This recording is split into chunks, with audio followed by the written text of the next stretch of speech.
was in 1824 that a young Quaker named John Cadbury opened a grocery shop in Birmingham. His first product range included tea and coffee. He outgrew their Birmingham factory, which he advertised cocoa nibs. Common cocos at that time were balanced with potato starch and sago to absorb excess cocoa butter.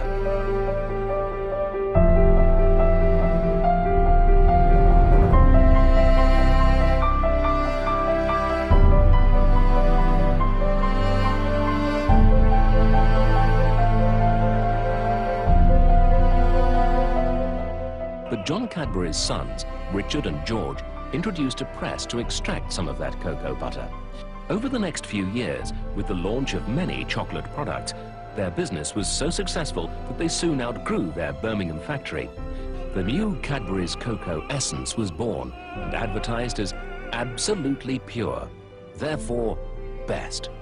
And in 1879, they found a site outside the city by the little River Bourne. It had a canal to bring in raw ingredients and a railway to dispatch finished goods, and they called it Bourneville. Chocolate begins life as cocoa beans. Cocoa trees flourish in tropical climates, West Africa, South and Central America. The very best quality beans come from Ghana on the west coast of Africa. After harvesting, sun-dried cocoa beans travel by sea to the UK. The chocolate-making process begins with what is called kibbling and winnowing to produce nibs of clean, pure cocoa. These nibs are ground into a thick, creamy paste. Cocoa mass is mixed with two other essential ingredients that make that unique Cadbury taste: sugar and milk. Only the best quality milk is used. And there is the sugar. 80,000 tons of cane sugar and beet sugar from a host of English farms. Fry's Crunchy was launched in 1929 before manufacturing moved to a greenfield site at Somerdale between Bristol and Bath.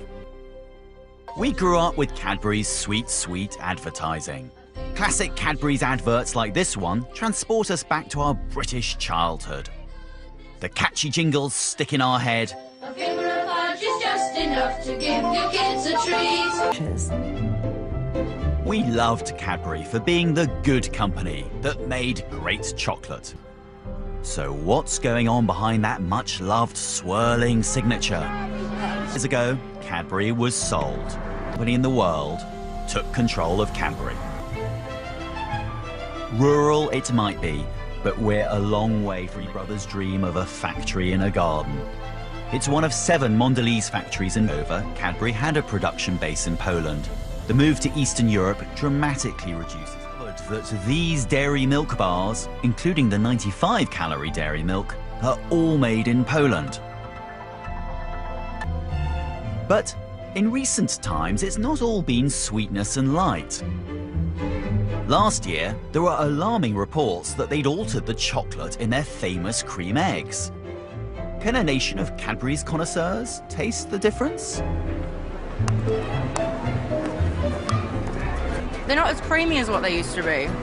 They're a lot more sugary. Did you enjoy it then? It was lovely. I haven't noticed the difference, to be honest with